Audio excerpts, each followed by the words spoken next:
Hi, everybody. It's episode 311 of PodQuest. Hey! It's Wednesday, August 5th, 2020. I am Chris. With me is Druten. Hello. And Walnut. Hi. How you guys doing? Not too bad. I'm doing. I mean, that's all you can ask for. Yeah, pretty much. Also, I don't know if you guys are 311 fans, but it's 311 episode.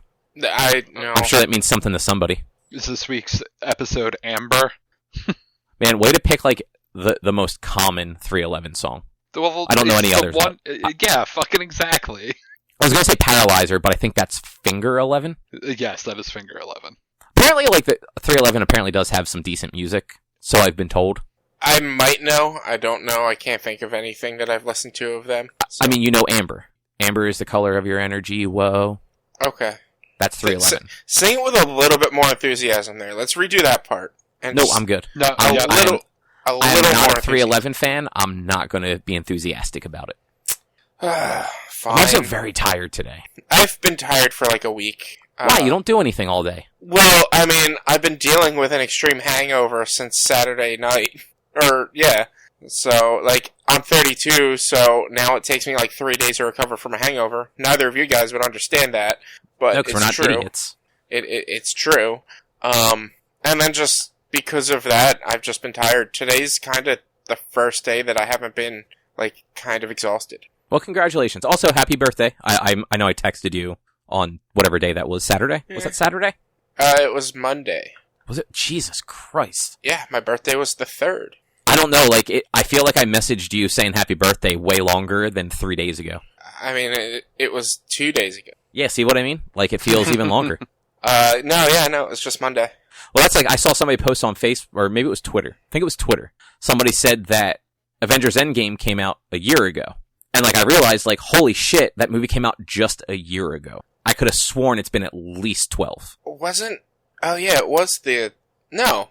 I mean, unless you saw that back in May, but yeah, it's technically still a year ago, but it's actually like 15 months I mean, it's a year ago. and like 3 months, Yeah, but still, like, it was just in the previous calendar year. It came out in 2019. Yeah. I think that has part to do with the fact that we haven't seen any new Marvel movies this year because of the virus. Oh, I mean, like, definitely. It kind of throws you off a bit. Yeah, no, I mean, it definitely does a little bit. Yeah. And that's a wonderful segue for the first thing on this doc, which is comic books. Oh, yeah? Yeah. How so? I mean, we said the word Marvel, and Marvel has a little event going on. It's called Empyre with a Y. You spelled that wrong? No, that's how they spelled it. No. They need to get good at writing. Says the guy who misspells everything. Look, the predictive text on my phone hates me. Well, if you just knew how to fucking spell the words, predictive text wouldn't be an issue. Or maybe if predictive text were better at predictive texting, I wouldn't have to know how to spell the words. No, but I'm just saying. So I'm not far enough. So the event isn't far enough in for me to know if there's like a story reason why the Y makes sense. Like I'm assuming there's a reason for it, and it's not just a stylistic thing. Does it have something to do with fire people? No. So that's the thing. So it's plant people, which are the opposite of fire people if you think about it. Yes. Yeah. And then it's are you guys familiar with, like, well, Rich, I know you'll be familiar with all of this. The Krees and the Skrulls. I have basic understanding of the Skrulls, and the Krees were in Captain Marvel, so I have a little bit more understanding of those. So were the Skrulls. Oh, that's right. They were like the villains. No. They're the shapeshifters. Oh, wait. Oh, no. Okay, that's right. The Kree are the blue people. The Skrulls are the shapeshifters. Exactly. Not all Kree are blue, but yeah. But I had it flipped. I was like, I thought the Kree were the shapeshifters and the Skrulls were actually something else, and I completely... Yeah, so in the original Avengers, the Chitauri were the ultimate version of the Skrulls early on. Yeah. But anyway, this event is... So the Kree and the Skrulls in comics historically have been at war. Like, for, like, millennia. Their two cultures have been at war. The Kree, much like the Saiyans, are a warrior race, essentially. And their planet used to have two different species on it. The Kree and these other things whose name is eluding me at the moment. But the other things were basically peaceful plant people, which is almost exactly the plot of the first arc of Dragon Ball GT. Are they Groot's people? No. They're literally like, I don't even know how to describe them. Like, they look like actual plants, not like trees.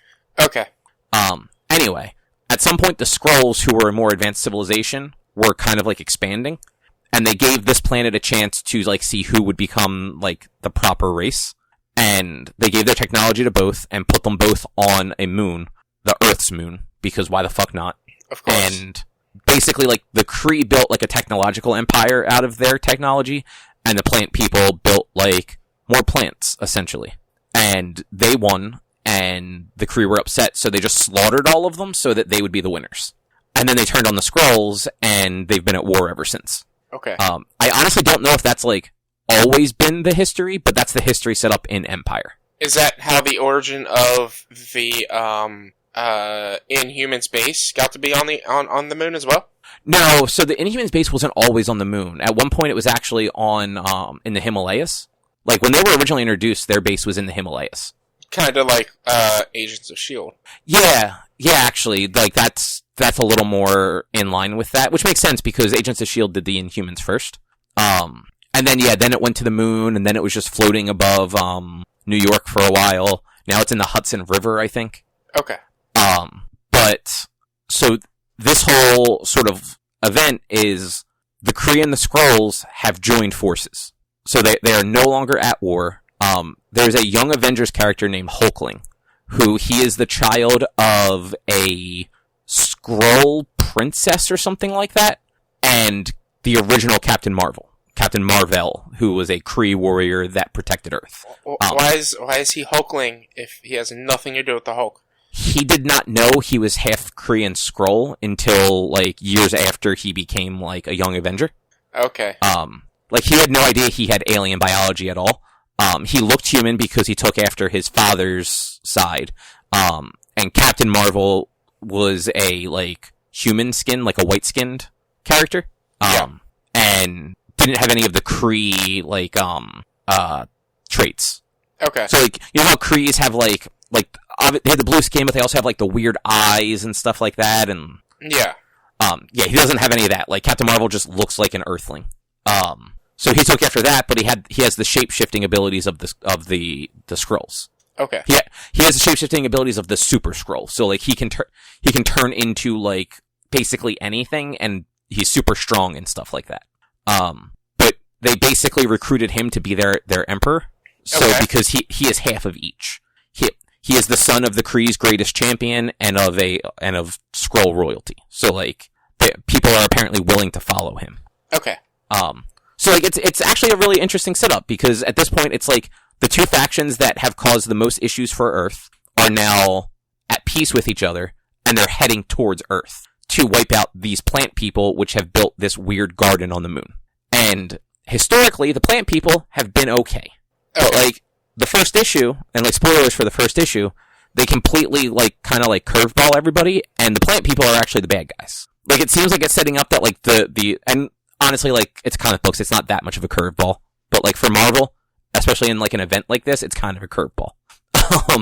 So, like, they're actually trying to wipe out all, like, mammals, basically. Or all life in the universe that isn't a plant. Yeah. It's interesting and weird. Yeah, exactly. And it seems like, so the Avengers and the Fantastic Four seem to be, like, the two primary sort of groups involved in it. Mm-hmm. But, like any Marvel fucking event, there's a billion fucking tie-ins. So, like, there's Avenger tie-ins, there's Fantastic Four tie-ins, there's X-Men tie-ins, I'm sure there's other ones I'm forgetting of right now. The X-Men make a little bit of sense, because apparently these plant people are using similar biotechnology that the X-Men have been using with, like, the island the X-Men live on now can, like, create portals to anywhere as long as one of the seeds gets planted someplace. Yeah. And it seems like these people are using, like, a similar technology. But yeah, like, it's definitely, it's going along the same trend as War of the Realms and sort of, like, bucking the trend, essentially. Like, a lot of times these events are kind of boring, and it's, you know, regular villain that you've seen a million times somehow gets control of a whole bunch of stuff. Yeah. Or or not even a villain, or it's heroes versus heroes. Like, they've done 2 Civil Wars, they've done the Avengers versus X-Men, like, Dark Reign a decade ago was just Norman Osborn in control of everything. They're just, usually these events aren't all that fun. Yeah. War of the Realms was actually really fun, though, and it had a satisfying ending. I'm hoping that this one actually also has a satisfying ending. Yeah, who knows what Marvel, though? They tend to just kind of fall apart when it comes to the end of their things. Dude, it's so true. Like, some of their events, like, they start out so good, and then they just fucking fizzle to just the most disappointing conclusion. Or they have, like, some really cool concepts. Like, I remember I really wanted to get the set of books for AVX.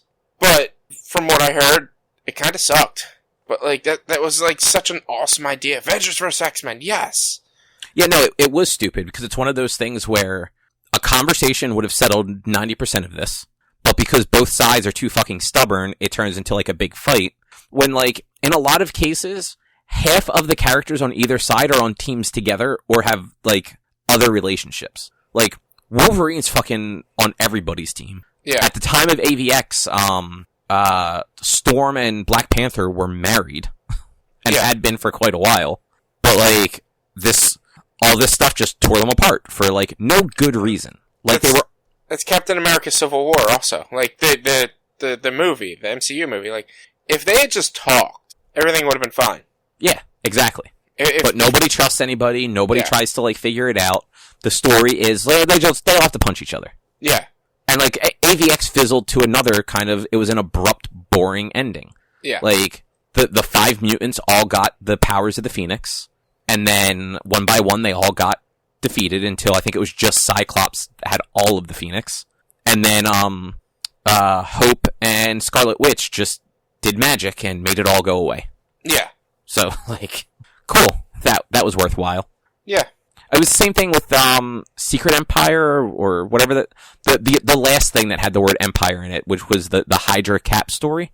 That had so much potential to be such a cool story, and then it was such a boring ending. Yeah, when Cap turned around and was like, Hail Hydra, and then it's just like, oh no, somebody just rewrote history and they're going to rewrite history back or something like that, right?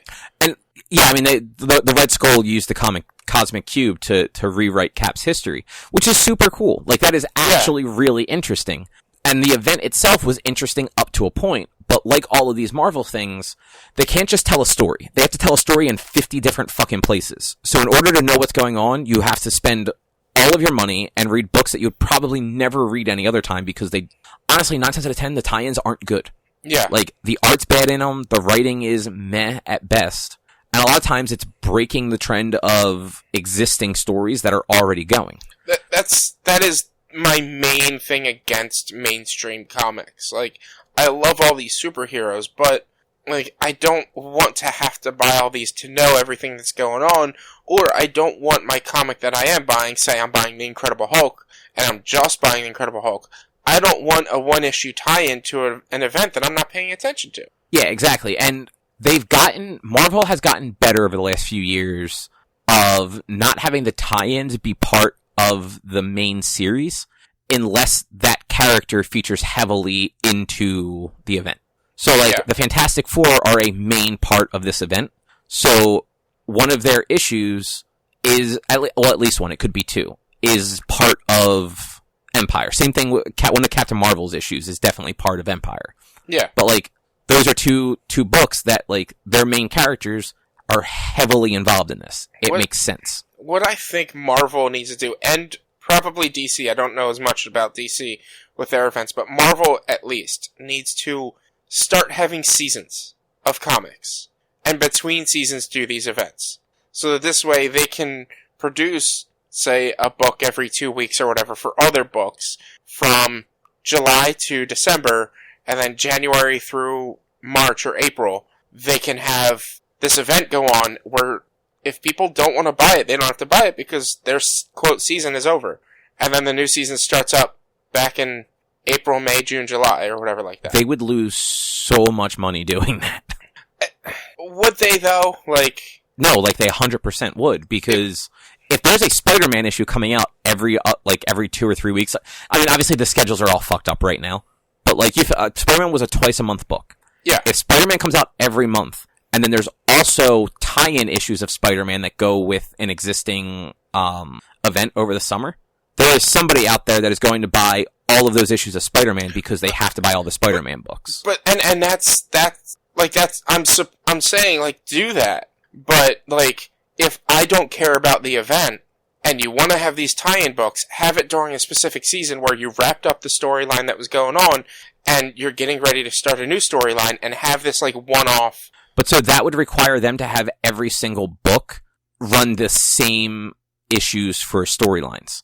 So they wouldn't be able to launch new books when they want to, basically. And every story arc would have to be the same amount of issues for every book for them to end at the same time.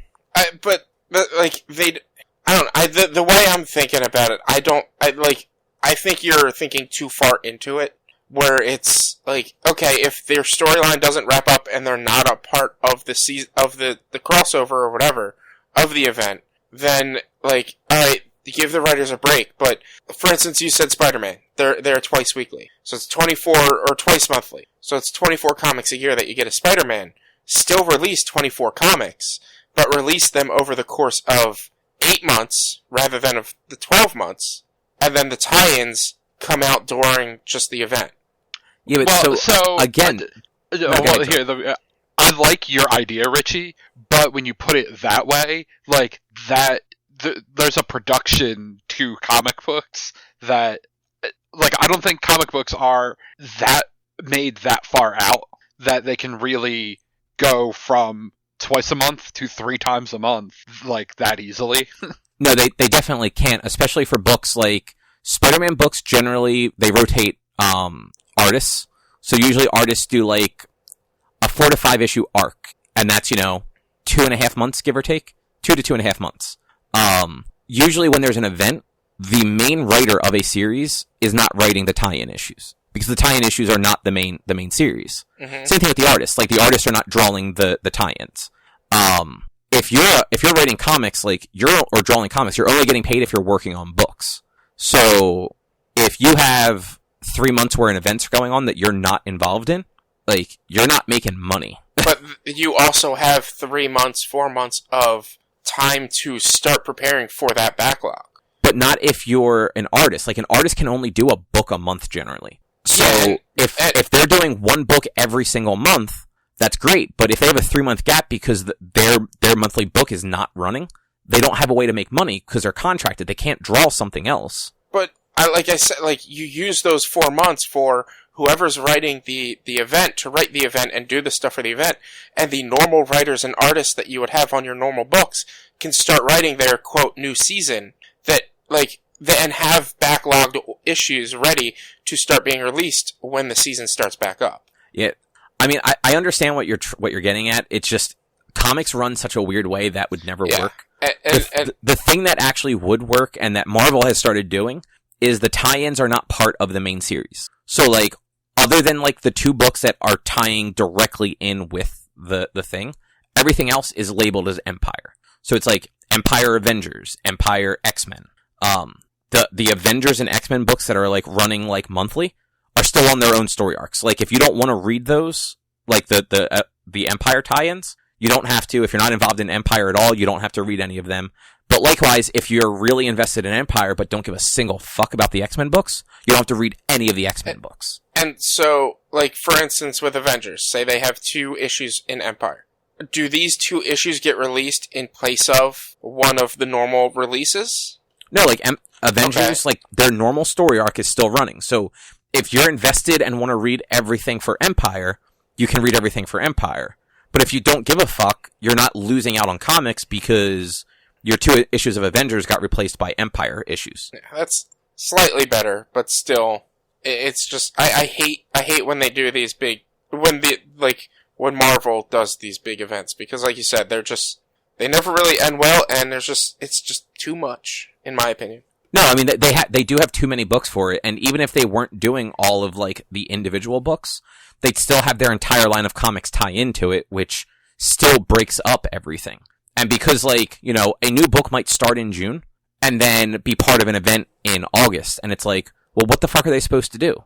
Like, you can't actually do anything at that point. You can't have a real story going.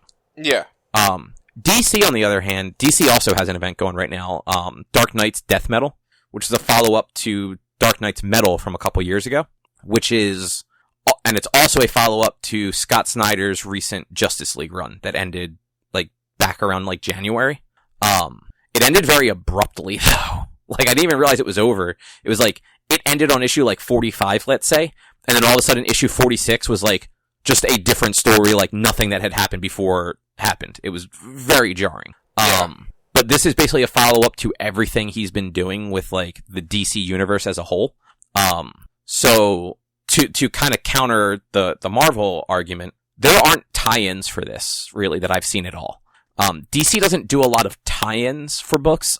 They'll occasionally have books that cross over. So, like, I know there was one point where, Justice League Dark, which involves Wonder Woman, had, like, a couple issues that crossed over with, just the Wonder Woman book. And if you weren't interested in those two issues, you just skipped it because the cover literally told you that they were part of the Justice League Dark storyline. What DC tends to do instead is they have a bunch of, like, their ongoing books or, like, miniseries lead into the event. Yeah. So, like, this one, like I said, it's got, you need to have read Dark Knight's Metal, The Batman Who Laughs, Snyder's Justice League run, Doomsday Clock, and I put Justice League down twice, but I feel like there was one other book, to kind of, like, know what's going on, which is a lot. But it's it's been broken up over, like, multiple years. So, like, it's not it's not like you had to have read all that stuff in, like, the 5 months leading up to the event. I'll just wait for them to animate this. I hope they don't, because so far it's not very good. It's super hard to follow. And because these books, because everything got delayed so much with, like, COVID, like, it's actually hard to follow because some of this stuff ended so long ago. Yeah. But basically, the universe ended again because why the fuck not? Yeah, of course. So Snyder introduced the concept of a dark multiverse in Dark Knight's Metal, which is basically like you guys know, like, I mean, Richie, you know, in particular, like, DC has all the different universes where, like, Earth 2 is, like, the old heroes, and Earth 3 is the evil versions of the heroes, and shit like that. The dark multiverse is where, like, everything went slightly wrong. So, like, that's the multiverse where, honestly, that would probably be, like, Flashpoint should be in the dark multiverse, but it's not. Would it be, and I'm gonna bring this to the DC, or the CW shows, I think it was Universe X? Kind of, yeah. Like, Universe X would probably be something that should be in the dark multiverse if it existed in the comics. The big thing that came out of that was the Batman Who Laughs, which is Bruce Wayne, who defeated the Joker, but the Joker died. And while they were, like, basically, like, autopsying the Joker, he had put, one of his laughing chemical things in his heart on, like a time delay. So, like, when his heart stopped beating, it would release. And it released, and it infected Batman, and it basically turned Batman into the Joker. Okay, yeah. So you have a Batman with all of his training and knowledge and skills, but a homicidal maniac like the Joker with no morals or conscience. Yeah. So, in reality, he's still, like, doing it for the greater good, whereas the Joker is actually just crazy and wants to murder everything. Yeah. But that Batman kills everybody. Okay. His entire universe, like, every hero and villain is murdered in that universe. And he's kind of been, like, a villain throughout everything. But through that whole dark multiverse thing, they also accidentally broke, like, the edge of the universe and released the cosmic being that created the multiverse, who is also kind of insane. So, the way that they explained it off is, like, you know, like the Anti-Monitor and the Monitor from, Crisis? Yes. So, those two characters plus a third one were created by this cosmic being. And basically this entire race of cosmic beings are basically just, they create a universe, they create these three things to build the universe, and then they leave and go do it again.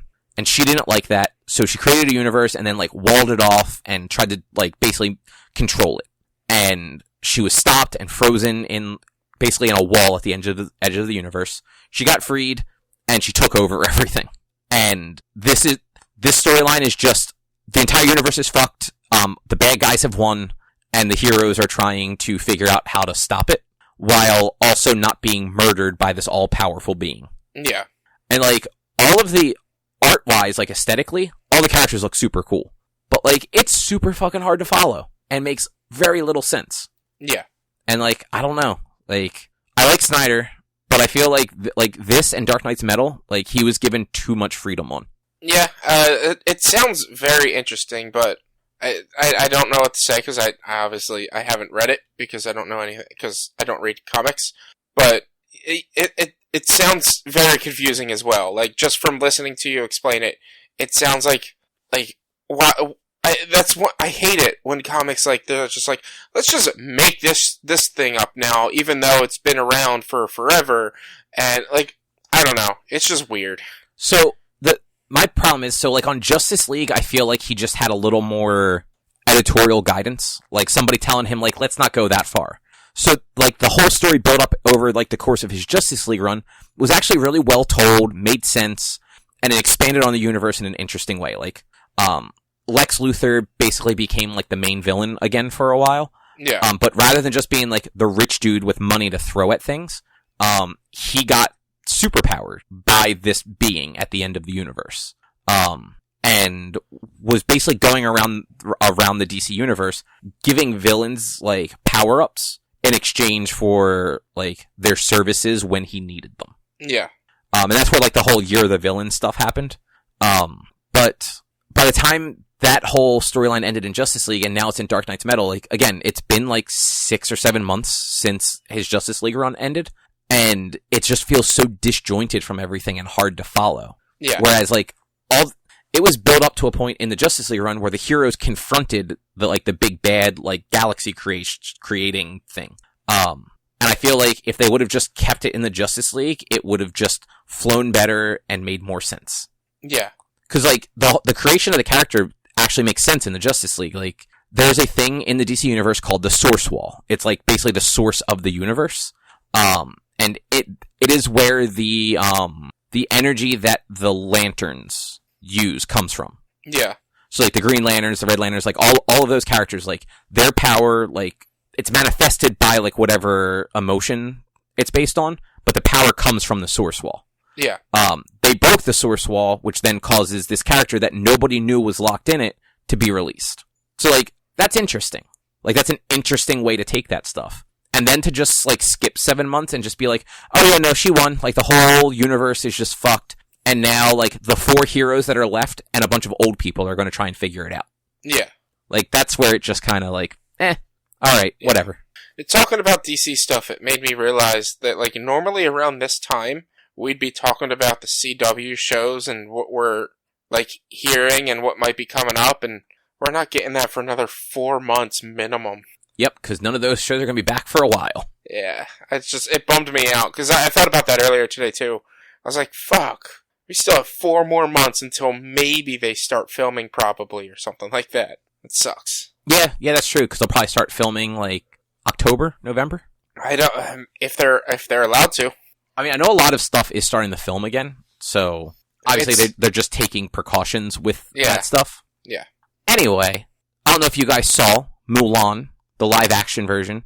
It's finally going to get released, but it's going to go right to Disney Plus on September 4th. I might try to set up a watch party and have a bunch of people and watch it. So it's $30. Exactly why I might set up a watch party.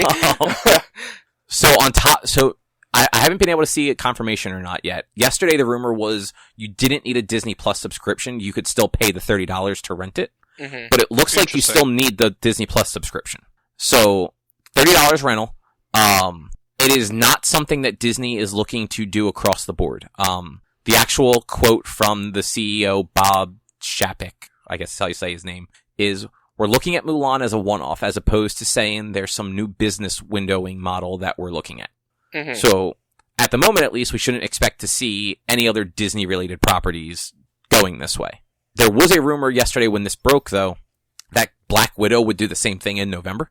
I'd be down for that. Like it's expensive. $30 is expensive, but I understand the price point. Like, they're not going to be making as much money because families are going to be watching it and only paying one ticket instead of multiples and stuff like that. But like, I like this idea and I want them to do it. Yeah, I mean, like, for you, it's expensive. Like, 100%. Like, you're one person. If you go to the movies, you're only buying your ticket. Yeah. Like, for me and Erica, like, $30 for 2 people to watch a movie actually isn't that bad. But if what IGN said, $29.99 gets you the rental of the movie and it lasts as long as your subscription lasts, I would be fine with that. Yeah, and that's the thing. So that also hasn't been confirmed.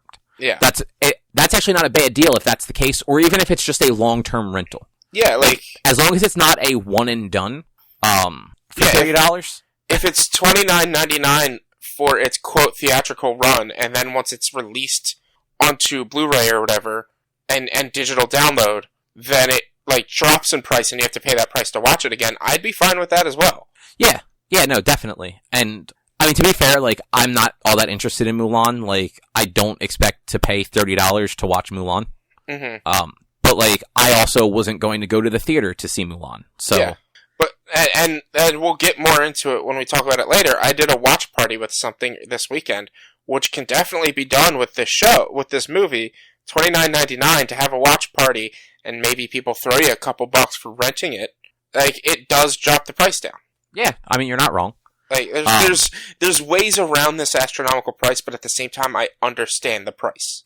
Yeah, and, like, I personally don't think the price is that bad. Like, I see people online, like, bitching about it, but every person I saw online either said, I don't go to the movies, I haven't been in the movies in years, yeah. or like, they're in a similar situation to you, where, like, they're a single person who maybe, like, the few times they go to the movies, they go to matinees where they are $10 tickets. Yeah, like, you have to think about the industry as a whole right now, and not just as yourself. Yeah, because it's one of those where if Eric and Audra, like, I don't, Gwen's probably old enough to sit through a movie theater movie, right? They both the girls have sat through movies. Okay, so, like, I never know how old, like, a kid can really do that with, but, so, like, 2 children to sit through a movie plus 2 adults, like, that's easily $40 before you even get to the concessions, yeah. So, like, they're saving money already because they're only spending $30 on this ticket. They're saving money, plus with 2 small children, like, they can pause the movie when they have to go to the bathroom. Mm-hmm. They can rewind it if the kids act up and, like, they miss something. And even if it's like a 2 or 3 day rental, a kid will watch the movie 17 times in one day. So, like, you're already getting your money's worth right there, too. Yeah, exactly. Yeah, like, I mean, honestly, there's only a handful of movies that I would actually rent like this for $30 because, you know, there's only a handful of movies that I really go to the movie theaters for anymore. Yeah. Mm-hmm. But if they kept doing stuff like this, I would certainly be willing to at least, like, look at it and be like, is this worth doing? Yeah, and I would be, like I said, watch parties online. Like, you can do it through Zoom, you can do it through Cena, you can do it through, apparently, Amazon Prime Video itself has its own watch party feature. So there's a bunch of ways to do this stuff that... I think Amazon Prime's is probably tied into Twitch because Twitch has it integrated. Yes, probably something like that. That's what I messaged you about, like, before your thing, because I think Cena, you have to watch it through, like, a computer.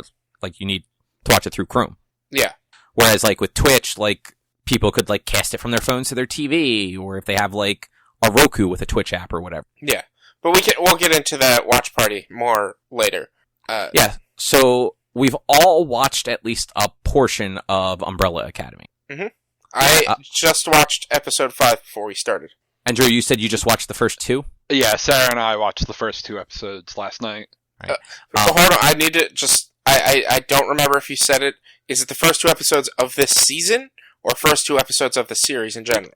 Of the season. We watched the whole first season, like, the day it came out last year. Look, you haven't watched any of Stranger Things. It's a reasonable question to ask.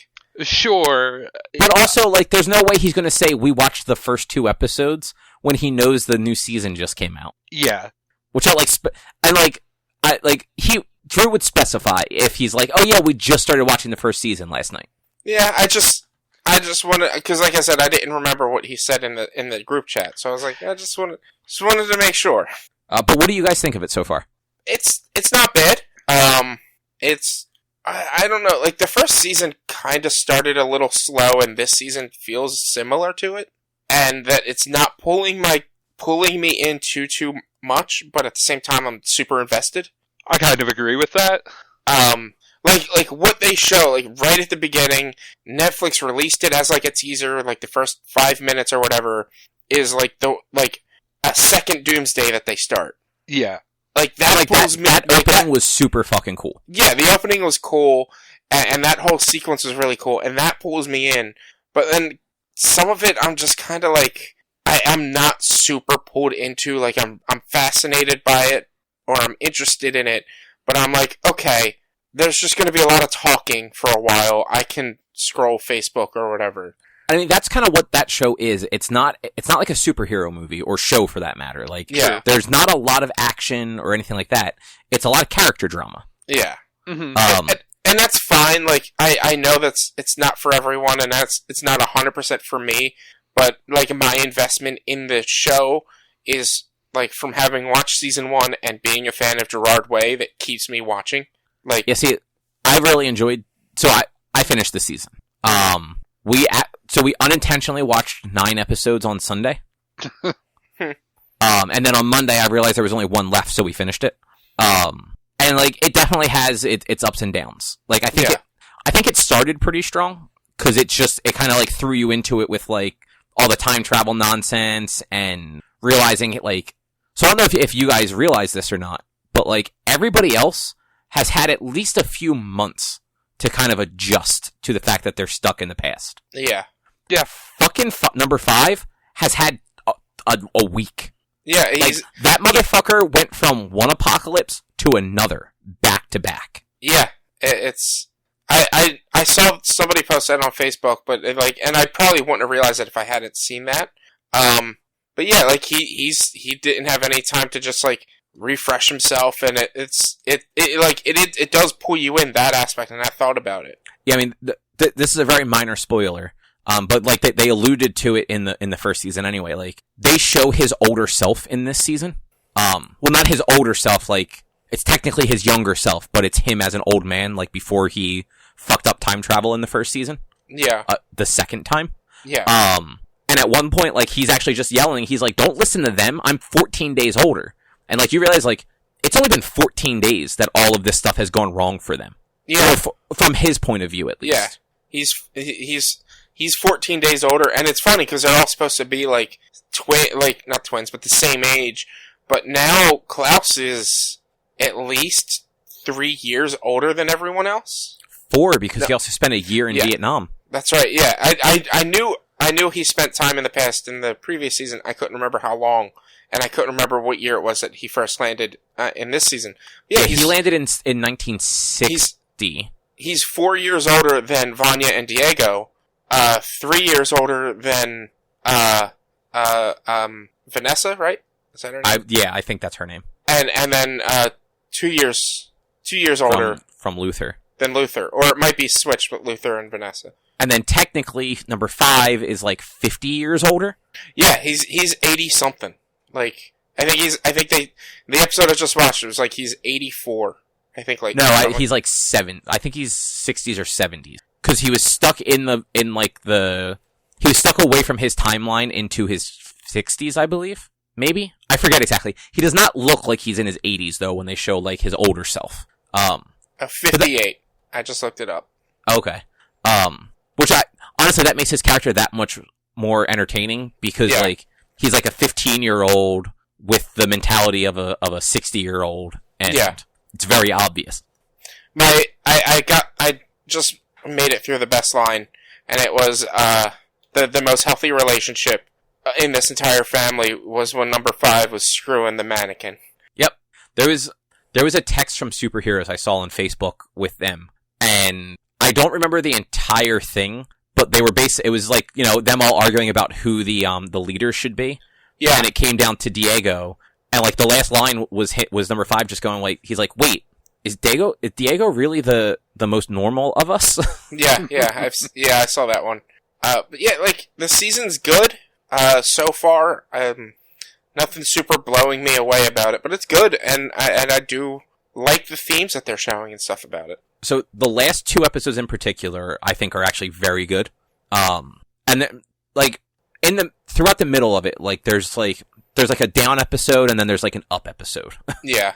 The last handful though definitely are a little more like emotionally driven than the rest of them. Yeah.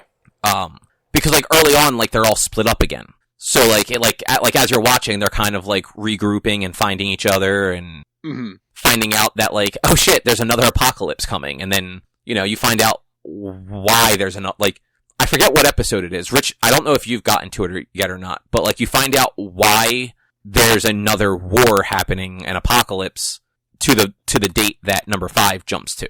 Because all we see it in the beginning of the season is like Russians attacking and then a bunch of nuclear bombs being dropped. I mean, there's hints at it as to what happens, and I've kind of put together what I think what happens. I'm not going to say what it is because of like keeping away from spoilers. So it's not even, you don't have to like, yes, we're not going to spoil it, but you don't even have to try and like piece it together. Like at some point in the next couple of episodes for you, they just straight up tell you, like, you get to see what causes it. Well, yeah, that's what I'm saying when I say piece of it. Like, I don't think I've necessarily gotten to it yet, but I think I figured out what causes it.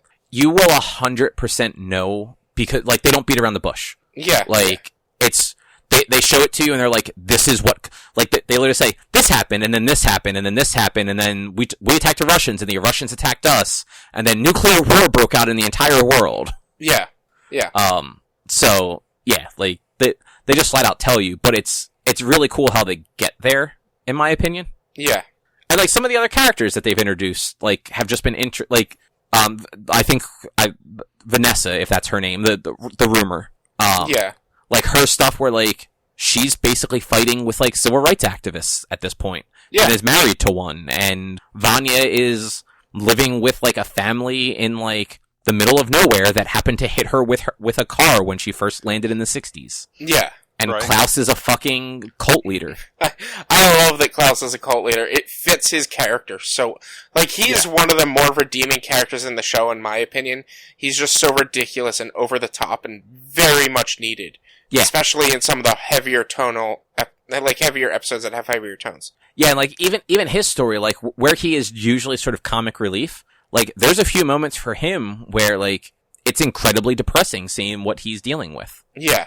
And then even, is the ghost sibling, Ben. Ben's, they just had a really good point with Ben, in the episode I watched. And I was just like, I feel you, bro. I feel you. Well, especially because Klaus isn't telling anyone that he's there. Yeah. And it's a bummer. But, yeah, overall, this was actually it was a really good season, like, overall. But, like, neither of you guys are wrong. Like, it's definitely, it starts slow, and it's definitely a slow burn series. But, like, when you watch the whole thing, you kind of get to be like, okay, no, like, this whole thing made sense, and it was actually really good. Yeah. This is, for me at least, and I'll let you talk in a second, Drew. For me, this is definitely a show that, like, 1 to 2 episodes a day is fine by me. I don't think I'd be able to binge it, because I would get bored. Yeah, the first 2 episodes are incredibly confusing about where it's going to go. Like, I'm glad you said they very clearly state what happened to get from where they are right now to the apocalypse that they saw. In 10 days. Yeah.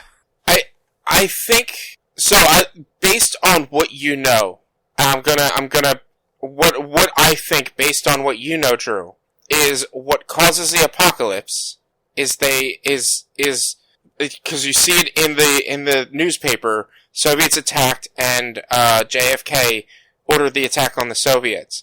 The reason the apocalypse happens is because the kids end up saving JFK instead of killing him, or instead of having him die, and that causes a war. Based on what you know, just on that fact, that's what I gathered right away, and have basically kind of trying to build upon that. Yeah, I mean, I don't necessarily remember the newspaper part. The newspaper does say that, though. Like, the newspaper at the beginning basically does tell you that JFK is not dead at this point, even though it's 10 days past where he should be dead. Yeah. Or not 10 days past, but, like, it is multiple days past where he should be dead. I guess I just don't remember seeing that newspaper. There was a lot going on in that scene, so... Yeah. and which is absolutely frustrating to me because number 5 saw the newspaper and he never says anything to them about like, oh, you rescued JFK and he ordered an attack on the Soviets. Well, keep in mind too, number 5, when he abandoned the commission, he was there to make sure that JFK was assassinated. What? Right. Like, that's right. His mission at that point was to make sure that JFK was assassinated properly and that nobody interfered with time travel. Yeah. And that's when he had figured out how to go back to where he needed to, but fucked up the math and ended up stuck in his like younger prepubescent body. Yeah, that's right. All right. I'm gonna have to watch more. I'll probably watch another episode tonight when we're done here. So when you actually see what caused it and see kind of how it gets to that point, you're going to be like, oh, yeah, no, I get that. That definitely makes sense. Yeah. Yeah. And then the ending is a real big what the fuck too. Yeah. So, like, in a good way. Like, it sets up for what should be an interesting third season, assuming Netflix gives it a third season. Which I don't see why it wouldn't. It is such a, like, highly watched show. I don't know many people who haven't watched it that, like, it makes sense that they'll at least get a third season. Yeah, I mean, Netflix is good for, like, 3 to 4 seasons. Anything past 4, and it's kind of like, will they, won't they? Yeah. But anyway, moving on from that, Rich, you watched Galavant. Is that the musical that was on a few years ago? Yeah, so last week we were talking, was it last week? Yeah, we were talking about, you watched the Psych movie, the new one. Yeah. And after we had, as you were talking about it, I was like, wasn't Lasseter in a musical show? And I was like, that's right, he was in Galavant. And then I ended up watching the Scrubs musical episode. I'm like, I wonder if I can watch Galavant somewhere, because I always wanted to. It's fun. It is. I'm bummed out. It was only 2 seasons. But I love what they did with the second season and basically just constantly broke the fourth wall because they're like, well, we're not going to get renewed. We barely got renewed this season. So let's just have fun with it. And Weird Al was in an episode. Weird Al was in an episode. Yeah. I can't even remember who else. I love that, friggin', Vinnie Jones plays Gareth. I fucking love Vinnie Jones. I don't know who Vinnie Jones is. He's the soccer hooligans from Road Trip. Right, yes, yeah. No, I know who he is. He was in, he's somebody in the Arrowverse, too. Yes. He's particularly from Arrow. Like, he was a villain in Arrow. And he was also on Psych. Was he in Psych? Yeah. He was in the episode where they go to, London. He was Juggernaut in an X-Men movie. Really? Yeah. So, like, I know that guy when you see him, but I did not know his name. I had the Galavant cast list up in front of me because I wanted to remember his name and remember how to spell or pronounce, which I have started looking at Vinny's wiki, so I can't remember how to pronounce Timothy Lasseter's name. It's Omen. Oh, I don't even know right now. I'm honestly not sure how to pronounce it either. But I'm trying to see if I'm looking at his IMDb for TV, Arrow, Danny Brickwell from 2015 to 2018. Yeah, he wasn't like a major villain, but he was just he was like a gangster villain, yeah, like a reoccurring. He was 9 episodes, so yeah, not a lot. And I think he was in prison. He was in the prison during the prison season too. Yeah, I think so. But yeah, I'm looking at his thing too. He was in Psych in the last season. I think it was the season opener where Sean and Gus are in London and they are working with Pierre, the thief who ends up being a Interpol agent. Yeah, man, everything goes back to Psych. It's great. But I liked Galavant. I thought Galavant was a fun show. Yeah, I one of my favorite tropes is when something breaks the fourth wall. I love it for some reason, especially when it's like not breaking the fourth wall to talk to you, but break the fourth wall to make fun of itself as well and to mock like the industry they're in. Like that's what this show did. Like the first season constantly had the song where they're singing Galavant, and then they go to sing it at the beginning of season 2. And the pirates turn is like, if you sing that fucking song one more time, we're gonna kill you. Sing something else. Right. And they start singing, "This is a new season." I'm like, this is so dumb. I love it. The voice or the singers and the performances were all great. The show's just goofy. I really wish he'd be able to do a third season, but now with Timothy Omenson's, you said he had a stroke, right? Yeah. With his stroke, I don't know if he'd be able to like pull the part off now. But it's been too long. The show was only like what 2015 to 2016. Yeah, so it wasn't a long running show, but it was good. I enjoyed it, and it was funny and neat. Yeah, I agree with that. Yeah. Same. It was a fun show. I love musicals. I still haven't gotten around to watching Hamilton. I need to get around to watching that. You fucking do. It's I haven't so either. Good. I've seen like the first song, and then I was at a friend's. We watched the first song, and then I was just like, all right, I gotta go now, and left after that. So it was getting late, and I had work the next day. So where did you watch Galavant? Is it on like Hulu or Netflix or something? It's on Netflix. Oh, nice. I didn't realize that. Yeah, and it's 2 10-episode seasons, maybe, because it was a mid-season show. Yeah, like neither season was very long. Yeah, so it was just 2 quick 10-episode seasons. Episodes are 23 minutes, so it's a very easy watch. Like, I sat down to watch just like 2 or 3 episodes on like Saturday, and I was like, or not even Saturday, I don't think it was Saturday. It might have been Thursday last week. And I was like, oh wow, I'm more than halfway through the show. Let me just finish it. Yeah, I mean, at 20-minute episodes, like, you just kind of race through it, even if you don't mean to. Yeah. Mm-hmm. Okay, well, I guess that's that for Galavant, then. Yeah. It's definitely worth watching. If you have Netflix, go watch it. Yeah, agreed. So I watched a weird anime. So it's a series followed by a movie. As I put in the notes, super unfortunate title. The series is called Rascal Does Not Dream of Bunny Girl Senpai. Okay. Which I've seen it advertised on like Funimation and stuff for like 2 years. And I thought it was just like a trashy like fan service show. And then I kept seeing people talk about it on like Facebook groups and all, and it's not any of that. It's a supernatural psychological mystery. So it's based on like light novels in Japan, where every book focuses on a different mystery, for lack of a better term. And what it is, there's like central characters to it. One of them being the guy who is referred to in the title as Rascal. That's not his name. That's just what one other character calls him. He's like your typical like anime high schooler who doesn't really have a lot of friends, is sort of the outcast, but isn't like the weird over the top that a lot of those characters are. He kind of just doesn't give a fuck. Yeah. Like, he's blunt. He says whatever the fuck he wants. He doesn't really care that he doesn't have friends. When people give him a hard time about things, he basically tells them to go fuck themselves. Which is like refreshing. And what the series deals with is, the sub for it changes the name at a certain point. Early on, they call it adolescence syndrome, and then later they call it puberty syndrome. But it's basically weird things that happen to like people like in their like early to mid-teens. The first story is where the series title comes from, where a third year. So, do you guys know how Japanese high school works by chance? Not really.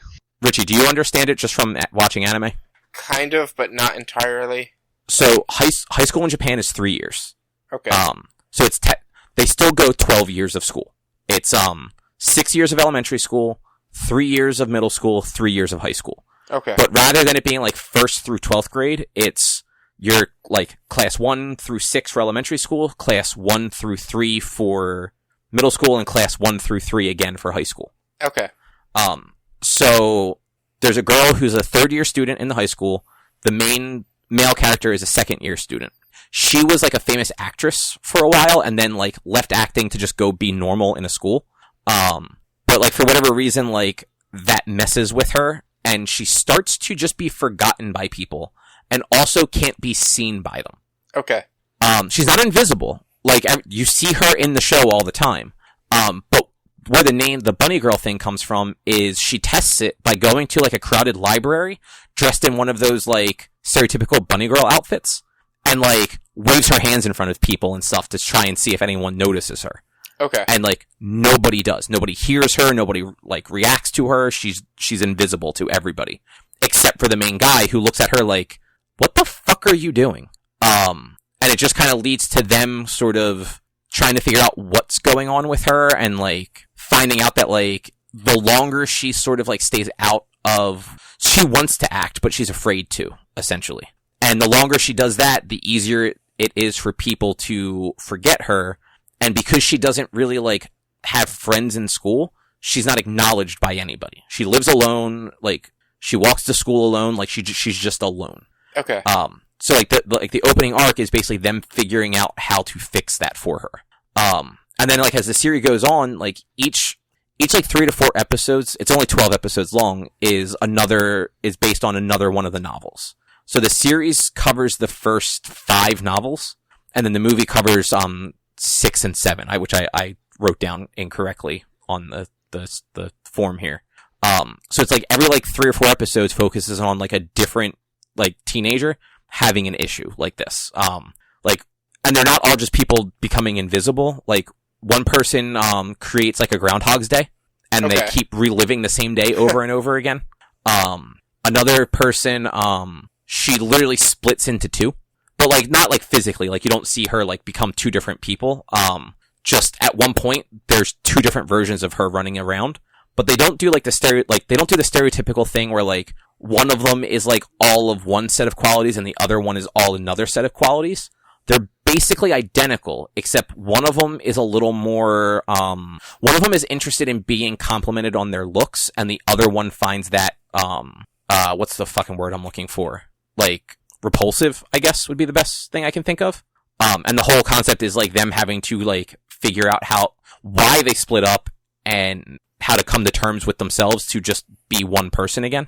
Yeah. It's really interesting, though. And definitely not what I expected by the name of it at all. Yeah, it sounds like a cool concept. I definitely kind of want to check this one out more so than many of the others that you've already suggested to me that I haven't checked out. Yeah, and it's only 12 episodes, too, which makes it easier. And, like, there's a nice ongoing arc, too, where, like, the show it covers kind of everything. Like, there's drama, there's comedy, like, there's parts that are super emotional, parts where you're, like, angry at characters for the way that they're behaving, so, like, it just does a really good job of, like, kind of everything. Yeah. And then the movie just follows up right from where the series left off. The series also kind of goes through a year. They haven't even, up to the movie, they haven't even crossed a full year yet. But, like, they show you, like, the first arc is, you know, a month or whatever. The second arc is another, like, 2 months. And the third arc is, like, another month or what have you. Yeah. So, like, it starts in, like, the early spring, and then the movie ends in, like, January. And the movie, like I said, it's two of the book's stories, and reveals some of the mysteries that weren't solved in the series itself. And is also much more, like, emotional than the original series. Like, there's a lot of things that happen in that Richie, you who are known to cry pretty easily at things, will probably need a box of tissues. Well, maybe you should stop being so heartless and just start crying. I'm just saying, you know, you admit very openly that you cry easily. Look, I'm an emotional person. You are, and that's what I'm saying. Like, but look, I don't cry that easily. But did I start to cry during some songs of the Scrubs musical episode that I've never cried to before? Yeah, maybe. But, like, come on. If it's heart touching, then you have to cry to it. If a character that you've grown attached to dies, do you cry? It depends on the medium. Like, if it's a tragic death in an anime. I mean, like, I didn't. So, spoiler alert. I didn't cry for Night Eye, but I was super bummed out and let down. But so, like, I feel like you didn't have enough time to get attached to him, though, either. Yeah, but he was still a character that you did get attached to a little bit. But, like, I'm trying to think, when was the last, like, series that a main character died in that I got upset with? Well, the problem is, in a lot of, like, anime, like, people don't die or they don't die for long. Yeah. Well, no, actually, a lot of anime is very consistent with death. It's only, like, the Dragon Ball, the shonens that aren't super consistent with them. Well, and I mean, how many shows do you watch that aren't shonen shows? Oh, well, I haven't really watched anime in a while, so I, like, the only shonen shows I had watched were Bleach and Naruto. I don't know if Death Note was shonen. I think it falls in that era, or area, I should say. Yeah. But, it depends on the character and depends on the medium. Like, video games, I'm less likely to cry at a character death or at a tragic death or whatever. TV shows, I'm, like, maybe more likely to cry, but it also depends on how tragic and how upsetting, like, they build it up to be, because it might just be a bummed out or a shock, and less of a cry, or, like, a tear up. Yeah, no, which makes sense. I feel like this show, like, particularly the end of the series, maybe a little bit, but the movie definitely will get you tearing up a little bit. Like, I don't think you're gonna be sobbing, but yeah, like if it's like even like just really good happy-go-lucky stories get me like tearing up too. So if it's like a good, well-written story that has like those emotional parts, yeah, I'll probably well up at least. Yeah, no, I definitely think you will. And like honestly, like the good parts of this, I don't think are necessarily good like that, where like it would like make you well up. Cause it definitely falls in like a drama more than anything else. But I just looked, it is on Hulu. So the series is on Hulu. I actually had to download the movie because the movie's not available anywhere. You can't even buy the movie. Really? Yeah. It was one of those things where it was like a limited release in theaters like last fall apparently.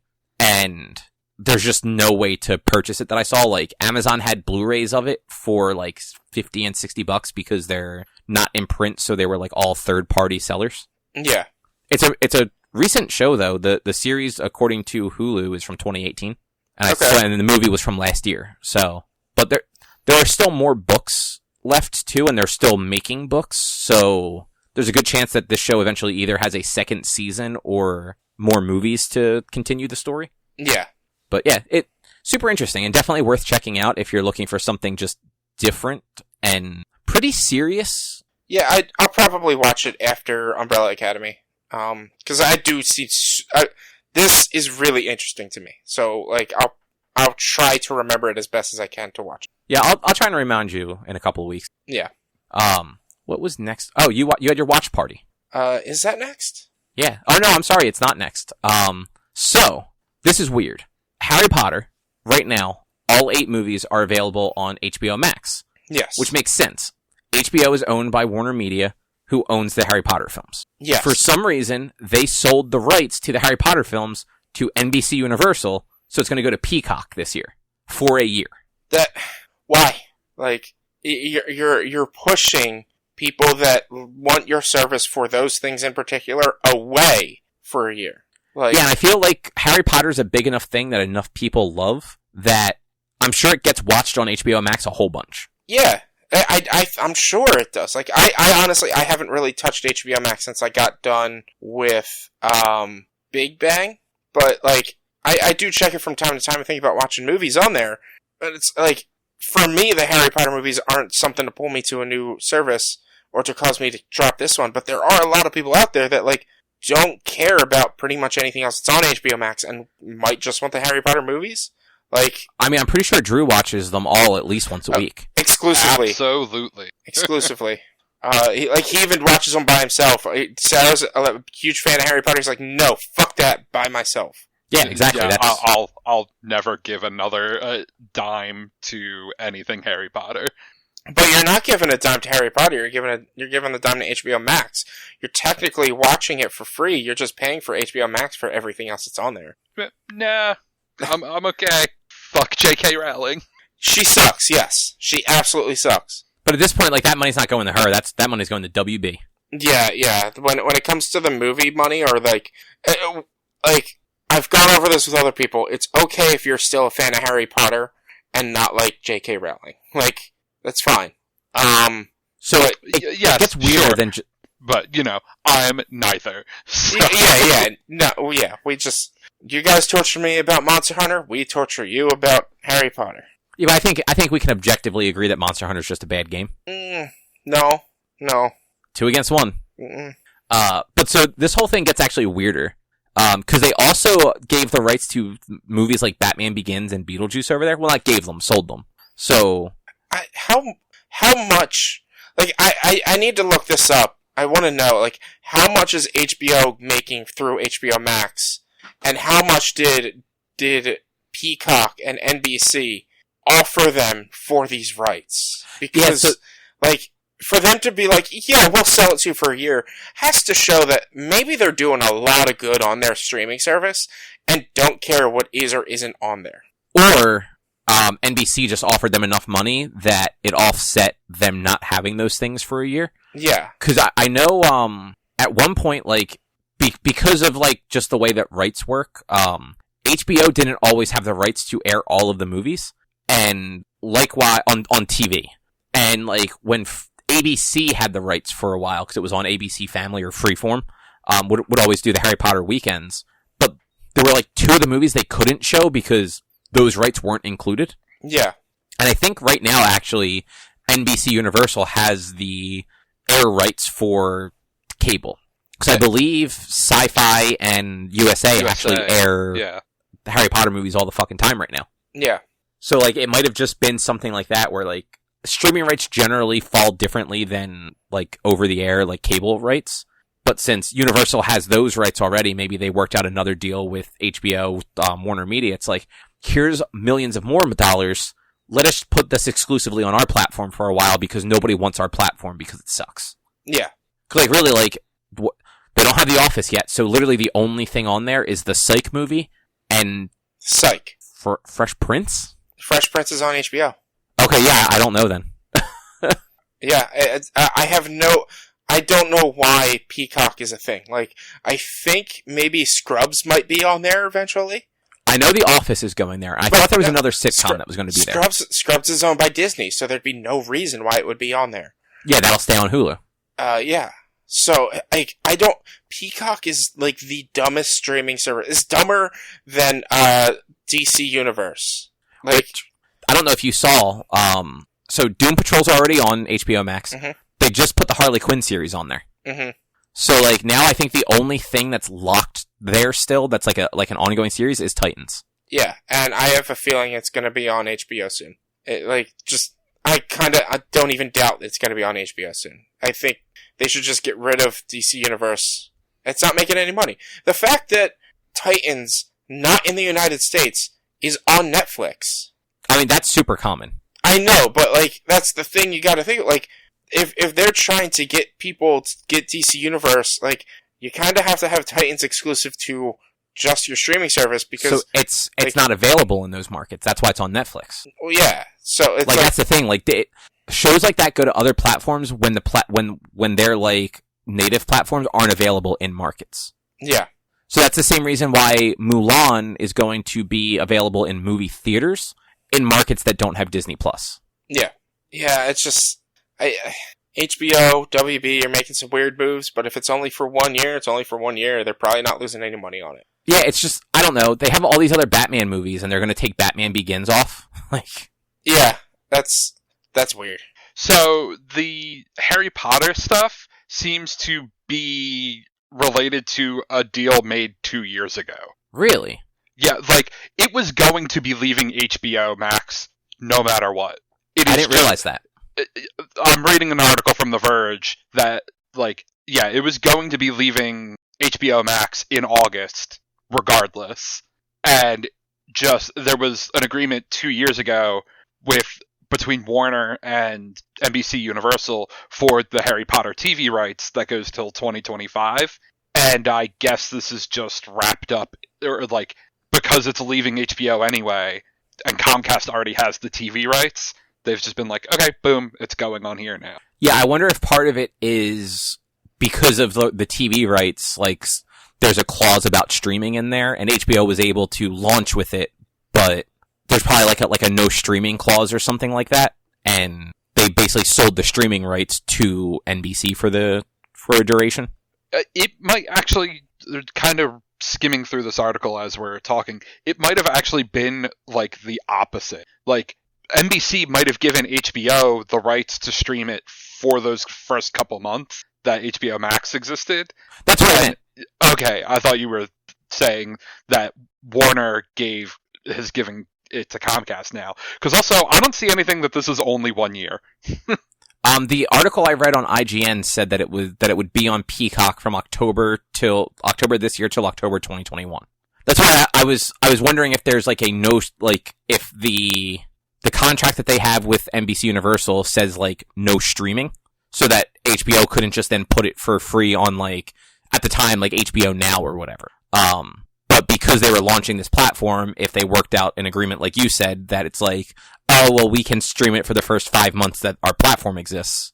Oh, okay, so, yes, different article from The Verge. A last-minute deal between the two companies in May allowed HBO Max to debut with the Harry Potter films for the first 3 months. But now NBC Universal is taking custody of the films, which they have the rights to it till 2025. But is that the rights for everything, or just for on-air television? I'm gonna maybe guess everything, because if NBC had to give HBO the rights to stream it at all, like, I'd imagine they kind of have.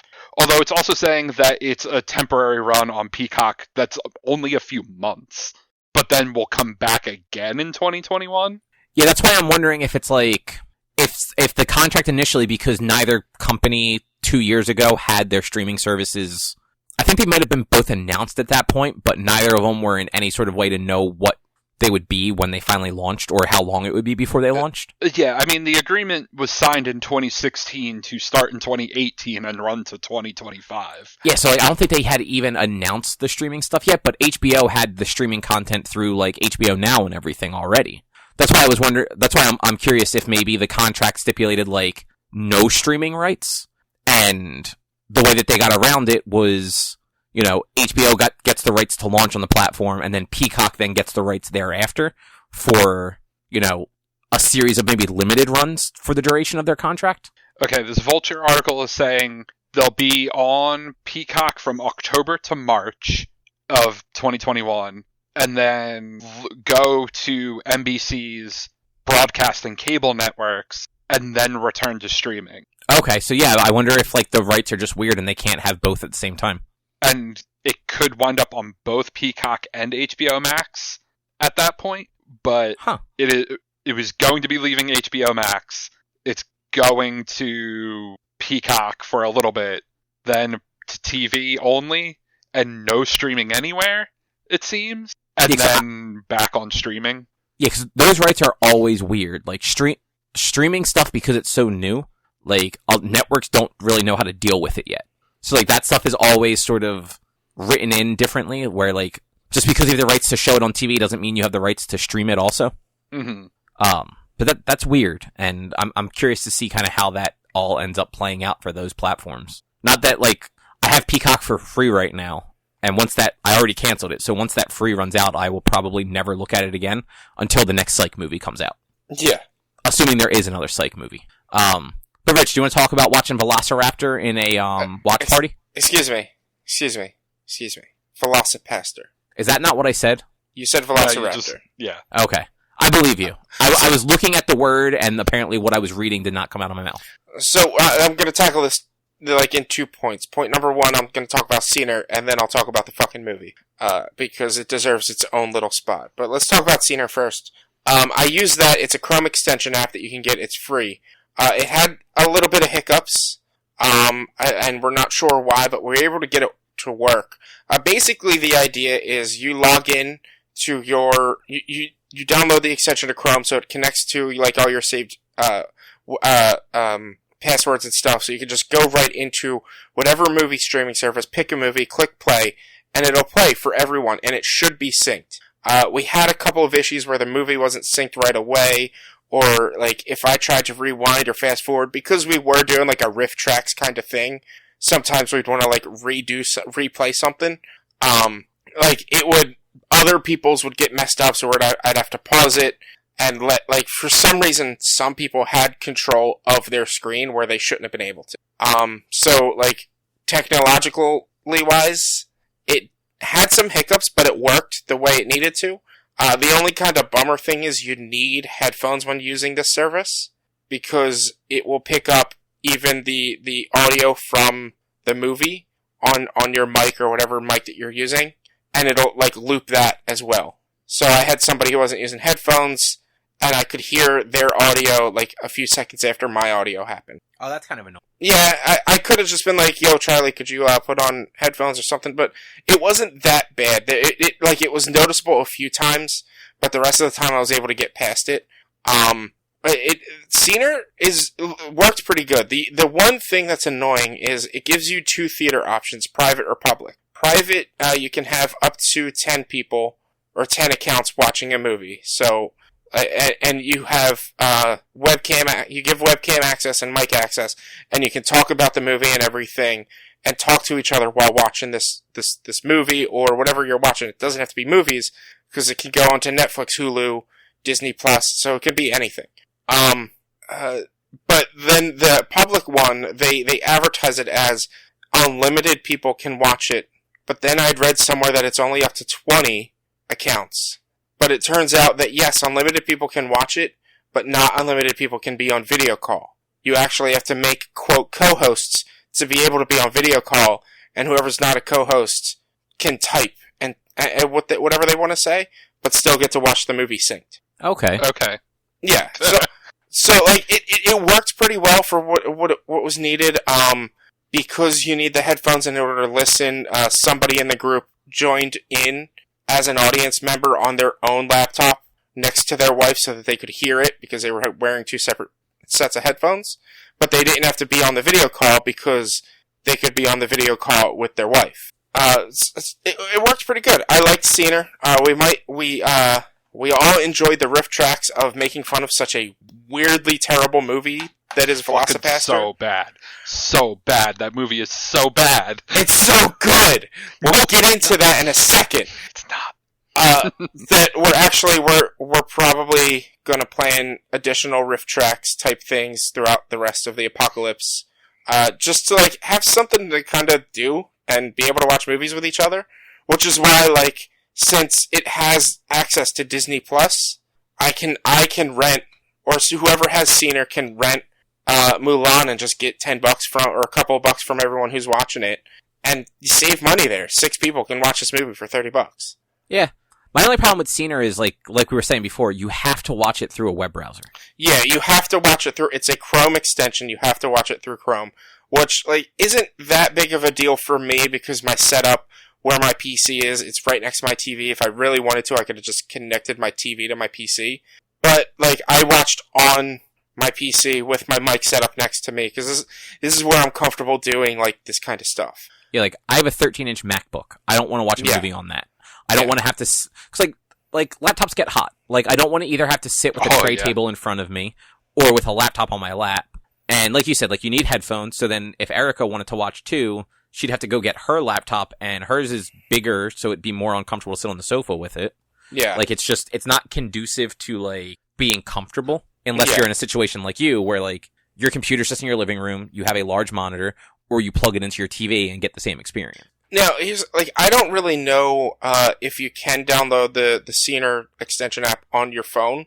I looked, there isn't one. I don't think you can really do many extensions on your phone. I mean, it would be nice if they were to, like, expand and add Scener, like a Scener app or something on your phone so that you can do that stuff. But then that will limit your screen access. Because so it also is almost 100. I'd almost guarantee it is against terms of service of these streaming platforms. Probably. So, like, a Chrome extension is one thing. Getting it to go past, like, Apple and Google to get onto the App Store, especially Apple, because odds are it works with Apple TV Plus or whatever, would be a different hurdle. Yeah. But it did its job. It worked. It did what it needed to do. I liked using it and probably will use it in the future because it has so much access. Like Netflix Party only works with Netflix. The Amazon Prime that we were talking about, I don't know if it was before or during the podcast, it only works with Amazon Prime, whereas Scener works with everything. We might, next time if we do it, we might just try doing it on Zoom to see if, like, that works any better with, like, the sound feedback. Because you can just share screen on Zoom. It's just whoever's like playing it, their face won't show up, which is fine. Or we can just run the movie on a different computer. Yeah, and it actually looks like Hulu now has a watch party option too. I just noticed. Yeah. So, but I don't know. Like, I don't know if you needed accounts for Amazon or for Hulu for the watch. Like, I don't know if you need a Hulu account and to be paying. I don't think you do for Amazon, because like I said, I'm pretty sure Amazon's is just integrated with Twitch. Yeah. So you literally just go to your Twitch channel, do the watch party, and anyone that joins your watches your channel, gets to watch the movie, and then you would just use like Zoom or Discord for your voice chat. Yeah. But I liked it. It worked. And we watched Velocipaster, which, oh my god, Drew talked about it before. I don't remember exactly what he said.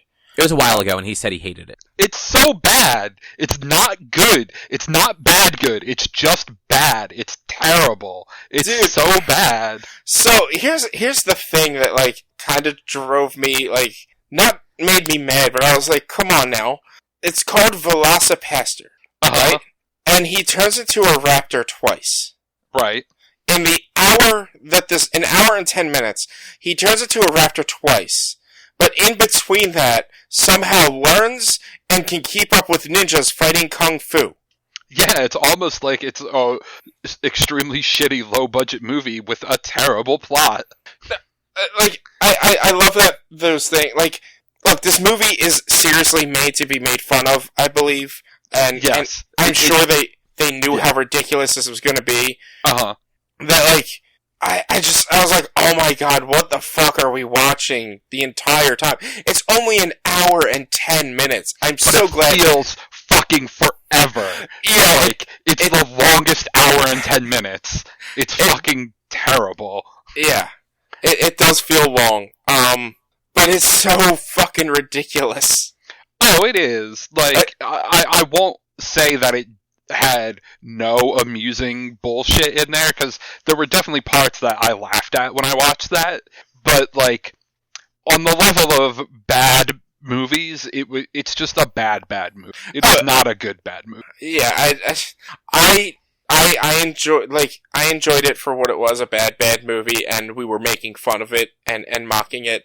If I had to sit there and watch it just by myself, knowing that it was a bad movie, but not a bad movie, like, I would not have enjoyed it as much as I did doing it on this watch party. Yeah, you definitely got more enjoyment watching it with multiple people intentionally making fun of it. Like, but it just, that movie is so bad. It's so bad. It is. It's so ridiculous. Like, the fact that the Australian dude was the main guy's brother. Right? Was he? Yeah, the Australian ninja. I don't remember. So these ninjas, first of all, Drew, I don't know if you'll remember this line, but, China is East. That's a line in the fucking movie. China is East. I mean, it is. It is, but, like, that's a fucking line in the movie. And then, so the guy is from the United States, the main actor, or the main character is from the United States, and he's a pastor, who apparently had a brother who was Australian, and was fighting ninjas from China that were both, one was Australian and one was an actual Chinese ninja, and then a handful of other ninjas. But it's just like, and they're Catholic ninjas. They're not just ninjas, they're Catholic ninjas. Right. Part of the Catholic Church, trying to get people addicted to drugs, so that when they take the drugs out of the area, because they're ninjas, they can remove drugs from the area, they go to the Catholic Church to find redemption. Like, that fucking movie. It's just... It sounds like high cinema to me. Oh, it is the highest of cinema. Yes. As in, you have to be incredibly high to think that movie is any good. No, it is the highest of high cinema. Yeah, so, like, it's definitely a film to watch with people, to make fun of it when you're drinking, when you're at a party, just have it on the background, just be like, what the fuck is this, type of thing. Sure. Yeah. Like, it is never to be a film you watch for entertainment value from itself. No. Like, it is not The Room. No. The Room is fucking hilarious. Like, The Room is good bad. This was bad. I tried finding The Room for this watch party, and I can't, it's not available anywhere, I don't think. I don't know. I don't think it is. I'm kind of surprised it isn't, but I'm also not shocked that it is. At the same I time. thought it was available someplace to stream, but it might have just been pulled from wherever it was. There are 2 movies called The Room. There's The Room from which was from 2006, 2003. 2003, and then there's another movie called The Room, I think, from the mid 90s. And so when you click like to watch it, it automatically goes to the mid 90s Room and not the 2003 Room. Wasn't that movie with oh fuck, what's her name? Captain Marvel. Brie Larson also called The Room. The one where like she was locked in a room by like a crazy dude for like 7 years and like had a kid in there, and the kid never knew like there was a world outside or anything like that. Maybe. I have no idea. Oh, that was just called Room. There was no the in front of it. Yeah. So, and I just looked it up. The Room is available to purchase on Amazon, but not stream on Amazon. And that's the problem with Scener is you can't watch movies that you have like the discs of. So it does restrict you that way. But who fucking has DVDs anymore and Blu-rays? I have a bunch of them. Well, when was the last time you bought one? I don't know, like right before COVID. Bullshit. Nah, I buy Blu-rays all the time. He does. Okay. I like having those physical Blu-rays. I like for a few, but I don't watch them often enough for me to be like, yeah, I should buy this. Like, I have a few that I have that I'm happy that I have, like the Fast and the Furious. But I'm like, I've only watched each of those once through since I bought it. I'm like, I don't watch it enough to like justify having any more of them. Yeah, so like I bought Rise of Skywalker whenever that hit Blu-ray. Okay. And I feel like what was the last Marvel movie I guess was Spider-Man. Yes. So, but yeah, I feel like there was something else that like came out in like the winter that I picked up like after winter. I'm not sure. I don't know. You know what? I have a fucking app that has all of them on here. I can tell you. I have enough that I need an app because I have 359 movies. Yeah, it looks like the last 2 that I purchased were Rise of Skywalker and Terminator 2: Judgment Day. One of those is worth owning. I would argue both of them are. Eh. Before that, it was like Endgame, Captain Marvel, Spider-Man, John Wick 3, Creed 2, Child's Play, Zombieland, and Jurassic World. I do want to get the Infinity Saga film like set. Yeah, I mean, I don't have like the box set, but I have purchased every single MCU movie. Yeah, I want the box set. I don't have that kind of money. The downside is like the box set would be nice because then I could reasonably put them together on a shelf, but because I have a little bit of like OCD with that, I need them to be alphabetical. Yeah. So they're all over the place on the shelf. And it fucking bugs me. But it also bugs me that like I've got movies that are in sets that just look different than the movies outside of the sets. So like I have like the Fast and Furious box set, but that only goes up to Fast 7. Yeah. Or Furious 7. So then Fate of the Furious is just like a case next to it. But the box set for the Fast and Furious has a spot for Fate. Yeah, but I have the case for Fate. I'm not going to take it out of the case and put it in a different one. I'm not a fucking monster. You could, like, that's not like changing, like putting the disc in the wrong game thing, because it's made for this. But see, the problem is there's going to be more Fast and Furious movies. So it's just going to get worse. Same thing with Jurassic Park. I have the Jurassic Park trilogy, and then I have both Jurassic World movies. There's a spot in the trilogy for the first Jurassic World, but that's it. What I'm saying is box sets suck, but sometimes it's the most reasonable way to do things. Yeah. Mm-hmm. I love my Fast and Furious box set. My only problem with the box set for Fast and Furious is it's too tall, so it doesn't fit on the shelf I need it to. That sucks. So, like, that box set is at the bottom, on the bottom shelf, because that is the tallest shelf, and it fucking bugs me. That's the problem with my Molly Mock figure that I bought from Critical Role. It's a foot tall, and I can't fit it on the bookshelves that I wanted to fit it on. That does suck. That sucks a lot.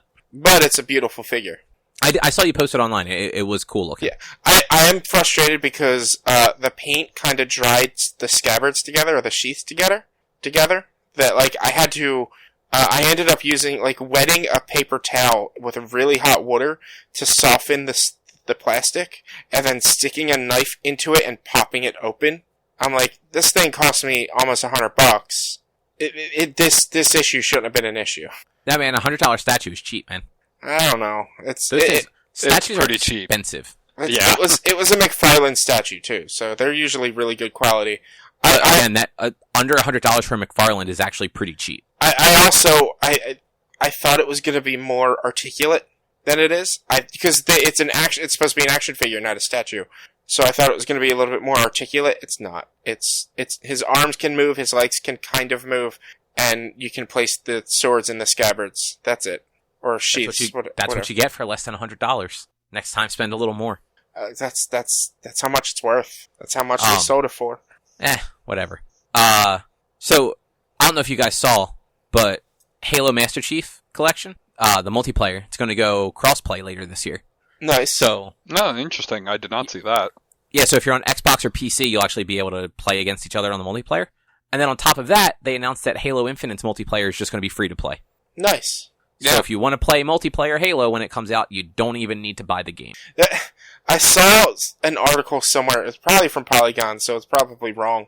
But like the headline was Xbox or Microsoft getting rid of gold and all multiplayer is going to be free. And I'm like, I doubt that. I'm not even clicking this article. You know, I hate Polygon. I mean, it is. You cannot buy 12-month gold subscriptions anymore. Really? Yep. But those are gone. I literally just saw GameSpot has an article. I haven't had a chance to read it yet, but the headline is like Xbox Live is not changing. So you are still going to need Xbox Live to play games online. What they're probably trying to get people to do is just do the Game Pass Ultimate that comes with Xbox Live. Yeah. So like if you don't want that, you can pay the monthly or 3-month versions for just Xbox Live. But what they want you to do is spend the $15 a month and just get Game Pass and Xbox Live Gold.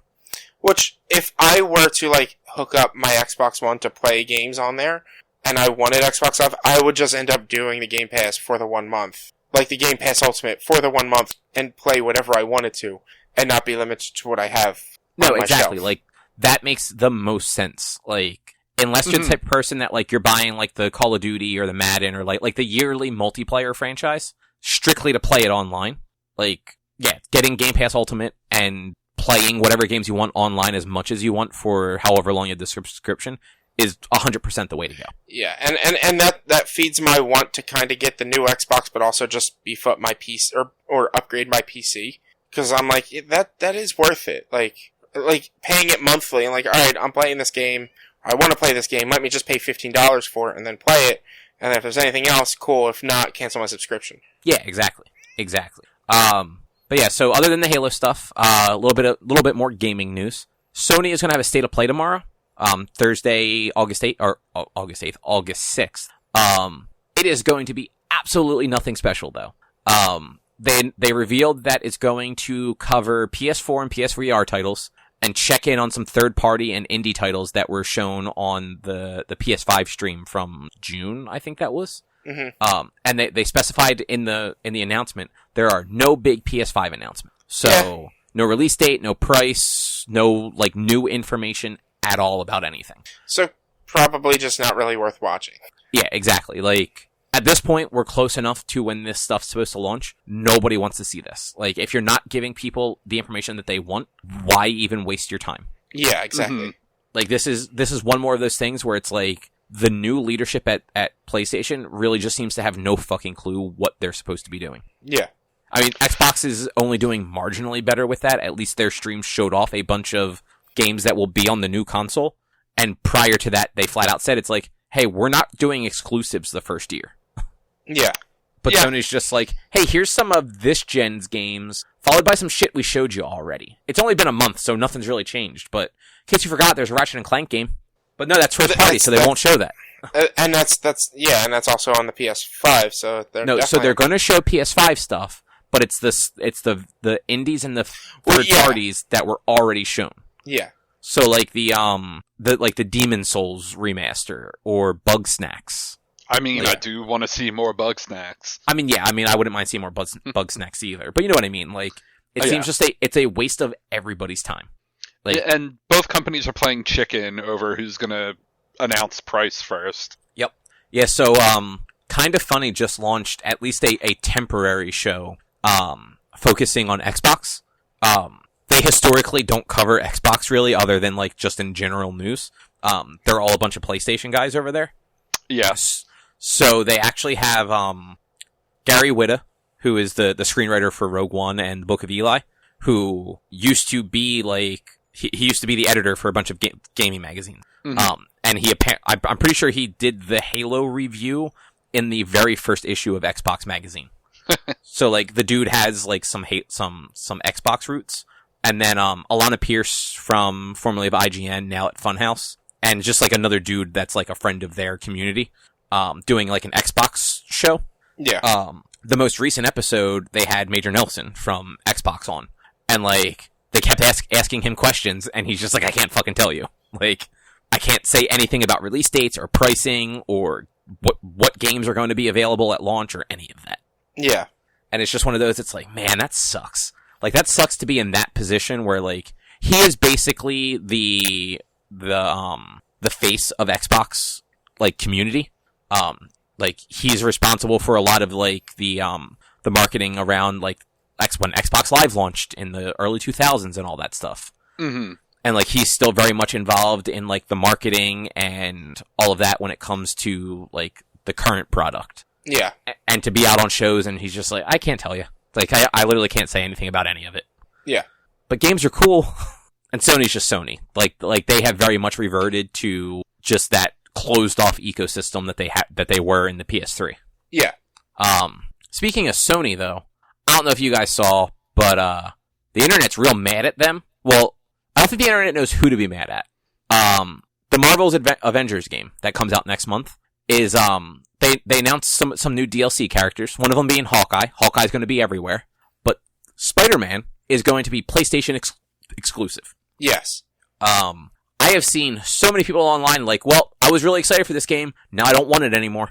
Yeah, that is a bummer to Destiny did PlayStation exclusive strikes, which is fine, but to have PlayStation exclusive playable characters that will change the playstyle that you play this game in with story DLC. That's kind of a bummer. And the fact that I think you even wrote on there, it is not timed exclusive. It is full on only going to be on PlayStation. But and I don't think it's a good thing necessarily. But it's also not surprising. They alluded when they announced this game 3 years ago or however long it was that there would be console exclusive content.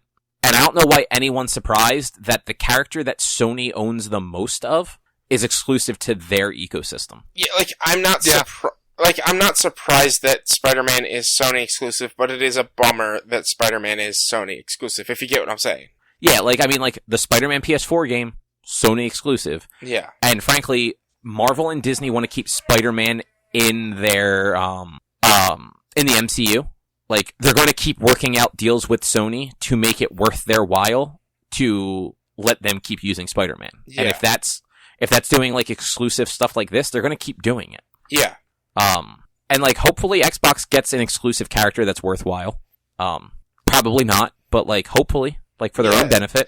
I doubt they will. I doubt they're going to work on any deal that Microsoft gets, just Ant-Man or whoever, Captain Marvel. Yeah, and it's not going to happen.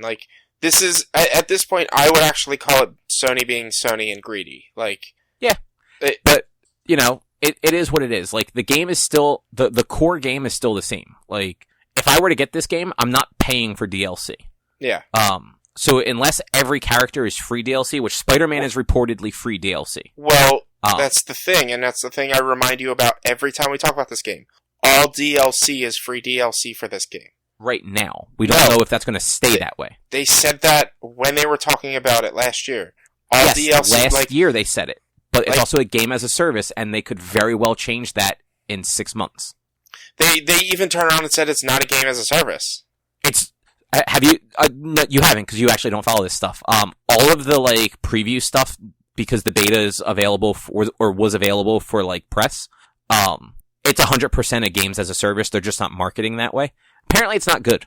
We'll see. I'll see. Oh yeah, no, you're gonna you want to buy it. I'm not telling you not to. Well, no. I'm probably gonna follow in your footsteps of pre-ordering it on Amazon beforehand. Because if I don't like it, I can cancel my pre-order on Amazon. Yeah. Whereas if I were to pre-order it on the PlayStation, I don't think you can cancel that pre-order. I don't think you can either. Or at least if you order it on a PlayStation, they charge you up front for it. Yeah. If you're going to do that, though, order it tonight, because Amazon sucks and doesn't send out your beta codes. I had to actually get on live chat with them today, and it took 45 minutes for them to get me a code. Yeah, so I'm probably going to do that, and if I don't like it, then I'll cancel my pre-order and not get it. Wait until the game either does get better, if it does, or who knows. It's supposedly, Eric just told me, I think it's like 4 hours of gameplay in the beta. I know it's got the bridge stuff from the opening. I don't know what it has beyond that. According to Eric, it's 4 hours of content, 4 heroes. Okay. Yeah. He also said it's getting decent buzz by the press. So, I don't know. Everything I was seeing was the opposite of that. I only saw one article where somebody's like, "Yeah, I don't like it. I haven't really looked into it." Like I like to just formulate my own opinions when I actually play the game myself before I look at other people's. Yeah, we talked about it before. I don't have any real interest in this to actually be reading all the articles. Like, it doesn't look like it's going to be a good game. And the little bit I've been seeing online, kind of like, it's not so much people are saying it's bad. They're basically saying, like, it needs work, and it's not going to have that work done in a month. Like, it's a live service game, so, in 6 months or a year, kind of like Destiny, it will be better than it was at launch. But, like, could be better. Yeah, I mean, could be better. But, waiting 6 months to a year for a game that you spent $60 for this year, that sucks. Yeah. There's also open beta next week. I thought the open beta I thought this week was PlayStation and next week was Xbox. Is it actually open beta next week? No, so it's closed pre-order only beta on only PlayStation this week, open beta on PS4 next week, closed beta for pre-orders on Xbox and PC next week. Okay. And then open beta for everyone on the 21st. Okay, that makes more sense then. But like, I mean, honestly, so I'd rather. If you don't want to potentially put down any money and play this game's beta, it will be open beta this month. I mean, Amazon's a safe way to do it without actually paying any money because they don't charge you till it releases, as long as you're not an idiot and forget to cancel it. It's assuming you don't want it. But that's the thing. If I'm gonna get it, I'm gonna get it as I'll just not get the disc and have it just be download code. So Amazon can't sell digital codes for PS4? So either way, I'm going to cancel my Amazon pre-order. Yeah. So that I just do the download code. But at least this way, like, you can pre-order it for free, essentially. Try it if you don't think it's worthwhile. And honestly, trying it on the closed beta, you have a better chance of it actually working. Yeah. That's why I'm more interested. Like, I try it on the closed beta. I also might have more time to play it. Like, I might have more time to play it on the open beta, but I'd be able to dedicate more time to play it for the closed beta. Yeah, exactly. Just circle back around to, like, the content, though. Aside from Spider-Man, they also announced that there's going to be additional timed exclusive content on PlayStation, as well as exclusive community events on PlayStation. So this is very much going to be Sony spent the money to get a lot of exclusivity out of this game. Yeah. And I don't blame Square or whoever. Who was it that made it? I know Square publishes it. It's Square Enix. It's Crystal Dynamics is the developer. Like, I don't blame them for, like, taking this and, like, kind of quote selling out on it. Like, I put the hate towards Sony being greedy, and trying to think that this is going to sell consoles. I mean, we don't know the reasons behind the deals. With the fact that this game got delayed, there's chances this game never happened if Sony didn't step in and give them money for exclusive stuff. And wasn't this actually revealed on Sony's stage at E3 like 3 years ago? I don't remember. It was revealed so long ago. God, it was even longer than 3 years ago. I think it was a Sony reveal, though. It was a year ago there wasn't a Square Enix one. Yeah, I was going to say, it's not like Square really normally does events, so I wouldn't be surprised. Yeah, I mean, it wasn't... it doesn't feel like a thing that would have been a Microsoft now. Yeah, and I mean, it's easy enough to narrow down that when it wasn't. It wasn't 2019 because Sony wasn't there. It wasn't 2018 because they only covered 4 games. So it had to have been pre-2018. But either way, like, I don't know. I don't have really any dog in the race for exclusive characters, or content for that matter. Yeah. Cause frankly, like, even if I want this game, I can only get it for PlayStation anyway, cause I'm not gonna, like, it's an online game, so. Yeah, that's where I'm like... I don't have Xbox Live Gold. Yeah, that's where I'm at. Like, I'd be getting it for PlayStation anyway, because that's the people I know mostly are going to have it for that, and it's going to be an online game that you have to play. So, or certain parts of it you have to play online. But yeah, like I'm still super interested in the story and everything. But if the game doesn't play well to me, then I'm probably not going to keep the beta or keep the pre-order. Yeah, exactly. And, like, unless for some reason this beta just totally clicks with me, like, I have no intention of keeping it. And honestly, like, I don't think it's going to click enough where I'm going to be willing to drop $60 when it comes out for, like, a game like you said, that a bunch of it has to be played online to really, like, fill out all the characters. And, like, the way it seemed like in their last video that they did about it... I didn't watch that last one either. Yeah, it doesn't... You don't have to play online to fill out the characters. You can play it all by yourself. But it's AI controlled additional characters, right? Yes. Which, I mean, like, we don't know how that works, but and it's like AI characters usually aren't very well controlled. The way they set it, it is based off of your leveling up of the characters and how you set them up, and not that just them doing their own thing. Like, okay. You actually have to physically level up the character, select what abilities they have, and like their equipment, if there's equipment, I can't remember, and like they'll play... yeah, there is loot in there. Yeah, there was equipment. Yeah. I don't know if like you can set their play style or if they adapt your play style or whatever, but like they play based on how you have them set up. So yeah, honestly, that is Gambit's great. Yeah, that actually makes me less interested now. Just as like, play based on setup, based on their abilities is what I'm saying. Not like no system. Like having to also level up and customize the characters that I'm not playing as. Because like it's one of those like, I don't know, like if I'm playing that game, like I want to play as Thor, let's say. I don't want to have to like make sure that like Iron Man is also leveled up and able to do all this stuff like that. For a game that I'm not interested in, that just adds another layer of work essentially for me. Like I'm sure like for you who is interested in the game and for people who are interested in the game, it's a different story. But like for me, it's just like, oh, that's just one more thing I don't want to do. Like the original Avengers Project announcement trailer was January 26, 2017. Or no, it was uploaded by Marvel Entertainment on YouTube on January 26, 2017. But I don't think that trailer was released until E3 that year. It might have been the year before. Yeah, I mean, 2016 sounds right for this. Like, that definitely sounds like in the ballpark, at least. Anyway, the last thing we have on here, we've all played at least some of Fall Guys, now that it's out on PS Plus for free. Yeah. And to be honest, I didn't really, like, key into what Drew was trying to talk about it when he was talking about it last week. And now that I've actually played it and fully understand what he was saying, this game's great. Isn't it? It's so charming and just goofy and simple, but not like dumb simple, you know? Yeah, it's gotten me. It's like this is going to be my streaming game, or my not streaming. Yeah, streaming game, I guess. Like I'm probably gonna set up my Twitch again and start streaming my gameplay whenever I play this game to see if like people are interested in watching people play this, because it is the battle royale of game show games basically. And stream it to the OneQuest account. There's actually some followers there, I think. Maybe. Well, I probably will. I have to set up my Twitch account and I have to set everything up. I haven't streamed from my PlayStation in God knows how long. Yeah, if you don't do it to the OneQuest account, log into the OneQuest account and you can at least host or whatever it is. Yeah. Because that would at least get you anyone that does follow OneQuest will see your stream. Yeah.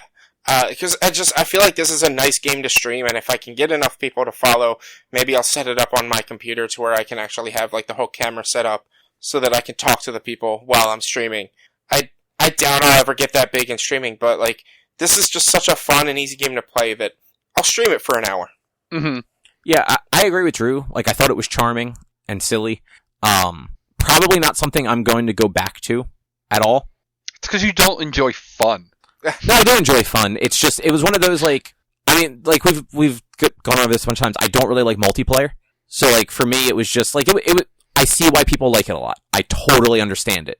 it's just not something that I, like, when I'm playing games, I want to play something a little more than that. But you like Rocket League. Yeah, like, Rocket League is very much like a one-off. Like, I don't know why I like that game as much as I do. I think you need to put a little bit more time in Fall Guys, because, like, you only played three matches or 3 rounds? I guess matches? Like, you lost 3 times or 3 times and restarted? Yeah. Okay, because, like, my Maybe 4. first couple of, like, matches, at least until, like, I got my first or second level up, I kind of just, like, I was like, I don't know what I'm doing, I don't know what this match is, I don't know how to do it, and I was kind of getting a little frustrated, but as I played it more and more, and started understanding, like, how to actually, like, get through this level, or that level, or do this and that, and understand the physics itself, like, I started to enjoy it more. So, to be fair, I've seen the game on streams a couple of times on different places, so I kind of knew what to expect when I got into it. So it was really just kind of, like, figuring out how the controls felt for me, not so much figuring out what I was supposed to do. Yeah. And, I mean, I got to at least the 3rd round every time of each match. And like I said, like, it was fun. Like, it's not like I think it was bad. It was very cute and charming and silly and over the top. It's just, I don't know. It's not for me, but it's a fun game. Yeah, it is. I actually have a clip before we recorded today. I was playing a match until you guys were both ready, and I made it to the last round, and I think that's like the 3rd or 4th time I made it to the last round. So like I saved that clip on my PlayStation afterwards, and I plan on uploading it onto YouTube. There was a game I was playing yesterday that I got to the last round, and I was like in the front. It was on the King of the Mountain one where you have to get to the crown at the top. Yeah, I was in the front until I made one small mistake and got hit by one of the hammers that are spinning or whatever. Like, and I was like, no! And I was 3rd from the top. Like, there was the person who won and one other person in front of me. And I'm like, I was in one of my finals was the King of the Hill, and I was the 2nd person to jump at it. No, I was tied with the 2nd person to jump at it. So somebody jumped at it, missed it, and I was tied, and we both jumped at the same time. And I guess their internet speed might have been just that little bit faster. They were able to grab the crown before I did. I was in the air when it said I was disqualified. I was like, fuck! Yeah, that sucks. Yeah. You know, this is definitely one of those, so like, I don't get to play games as often as you guys do. Like, I only really play games that require the TV on the weekends. So like, as like shitty of an argument as this is, if this was on the Switch, I'd probably put a little more time into it. Not a lot, because again, it's not the sort of game that I'm going to gravitate towards. But if it was something that I could like sit on the couch while we were watching TV and kind of like run through rounds, I'd be way more inclined to do it. Yeah. But like, to take over the TV and like play something, I'd rather play something with some actual meat to it than just these like little micro games, essentially. Yeah, like, I don't see myself playing this game for 8+ hours at a time. I see myself playing this game for an hour. Or I have half hour to kill before something happens. Let me play a few matches, see if I can win. And then go do whatever. Like, I'm not, like, I think yesterday I played it for about 2 hours. And I was like, alright, I've had about my fill of it.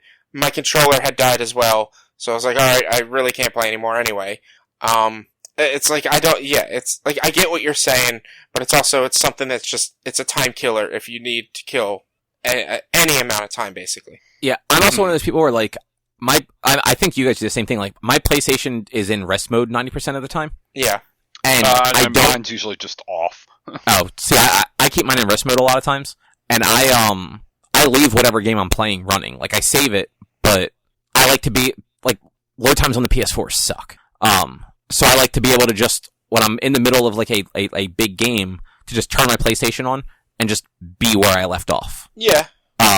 So like I'm never the person that's like, it drives me crazy when I want to play something else, like when I want to do my Animal Crossing dailies and also play a different game because of how fucking long it takes Animal Crossing to load. Well, you gotta let Isabel run from her house to do the announcements when you first start up. But it still takes another, 2 minutes to load after the fucking announcements. It's the worst. Yeah, the initial load of the island, the first load of the island every day does take forever, because I'll constantly, load up in the beginning at, 7 o'clock, play, do my initial stuff, save and leave, and then maybe 2-3 hours later turn it on and just wander for a bit, and it loads a hell of a lot faster than that first load. It's still not that much faster, though. But it is faster. It is quicker because you have to go through the Isabel stuff. Well, it's noticeably faster. But I get what you're saying. I luck out. I haven't really had anything to play on my PlayStation for a while. Ever since Paper Mario came out, that was the main thing I've been playing. And prior to that, I've been playing a lot more Switch games than I had anything else. That's true. And for you with Paper Mario, if you do just want to kill half an hour, you just turn on the PlayStation and run around and play Fall Guys. Otherwise, you're going to jump over to the Switch to play Paper Mario. Yeah, I honestly haven't played Paper Mario in over a week because I just hadn't been feeling good most of the weekend. But, I had more time to just kill playing Fall Guys yesterday and today. I didn't want to get into Paper Mario and, be stuck in a scenario for, 3 hours, until I got to a save point or just decided to stop. Because it's an RPG, so there's save points. It's not autosave. Yeah.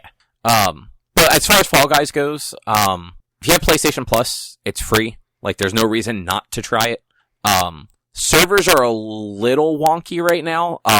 They got way more people than they expected. Yeah, which, that happens. It happened to Rocket League. It happens to basically every online game. Mm-hmm. I know yesterday it was worse than it is today. They have gotten a lot of that sorted out. But, the handful of matches I played, between the matches, I would get couldn't connect to server error 3 or 4 times before it finally connected. Yeah, I had that a handful of times yesterday too. But it didn't take that long to get into a match. It's not like it sat there and spun for 20 minutes and then told me it errored. It took 10 seconds for it to tell me it couldn't connect, and then I just tried again and it connected and it filled up the game in 15-20 seconds and I was playing. Yeah. Real shitty thing, because it was having server issues yesterday, people started review bombing it on Steam because the internet is such a shit place. Yeah. I fucking hate the internet. Yeah, well, so their Twitter account tweeted out basically hey, can you guys not review bomb us because we're having server issues on our first day? We're working real hard to try and fix them. Yeah, that's insane. Yeah. And it's a shame because it's one of those things where going free to play on PlayStation Plus, you have to assume there's going to be a huge amount of players.